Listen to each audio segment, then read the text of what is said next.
बंधुओं, श्रावण मास पर शपाद लक्षेश्वर धाम संध्या में चल रहे कुछ प्रकल्पों के बारे में आइए जानते हैं। शपाद लक्षेश्वर धाम संध्या, जहां 1.25 लाख शिवलिंग एक स्थान पर स्थापित हो रहा है। श्रावण मास में जहां स्वयंभू शिवलिंग श्री दत्तेश्वर महादेव जी विराजित हैं, यह ठीक शिवगंगा नदी के तट पर जो स्वयंभू हैं, पूज्य गुरुदेव भगवान के आशीर्वाद से इनकी स्थापना हुई है, व्यवस्थित हुआ है। साथ में वहीं पे भगवती कल्याणी देवी विराजित हैं, जो सबकी कल्याण कर रही हैं। वह भी स्वयंभू हैं। इस समय श्रावण महीने पूरे 1 महीने तक के रुद्राभिषेक चलते रहता है। अनेक जिले के लोग, पूरे क्षेत्र के लोग आते हैं और भगवान शिव का रुद्राभिषेक करते हैं। प्रातः 8 बजे से यह रुद्राभिषेक का कार्यक्रम चलता है, जिसमें समस्त शिव भक्त आते रहते हैं।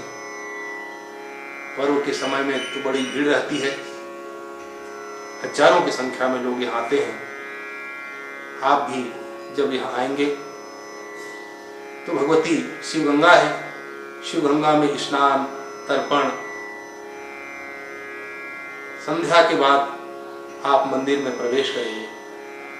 और जैसे ही मंदिर में आप प्रवेश करेंगे, जहाँ रुद्राभिषेक चलते रहता है, आप भी सपरिवार अपने इष्ट मित्रों के सहित आप भी पधारिए। यहाँ निःशुल्क रुद्राभिषेक की व्यवस्था शपाद लक्षेश्वर धाम निर्माण सेवा समिति के द्वारा होता है।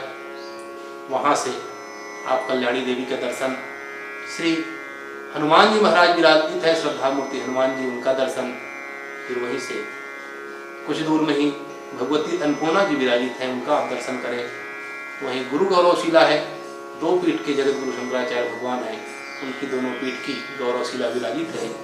उनके दर्शन करने के अनंतर श्री कृष्ण कर्मा माता जी का दर्शन करें और उनसे ठीक लगा हुआ बिल्व वन है, जहाँ हजारों की संख्या में वृक्ष तैयार हो गए हैं। स्वयं अपने हाथों से तोड़ें और शिव जी को अर्पण करें। बस वहीं से लगा हुआ आश्रम है, शिवगंगा आश्रम, जहाँ आवासीय व्यवस्था है, जहाँ संत महात्मा बटुक विद्या अध्ययन कर रहे हैं।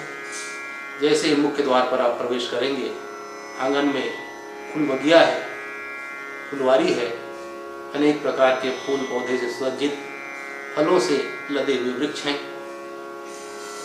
विशेष पर्वों में यही मंच का काम करता है, सामने दर्शक दीर्घा बन जाता है, और अन्य समयों में आंगन तो ही है। आश्रम के ऊपर और अंदर रुकने की व्यवस्था है, अतिथियों के लिए भी और आश्रम में रहने वालों का। और जैसे ही पीछे गंगा भाग में आप जाएंगे तो वहाँ नदी की ओर अतिथियों की भोजन की और आश्रम में रहने वालों की भोजन की व्यवस्था है।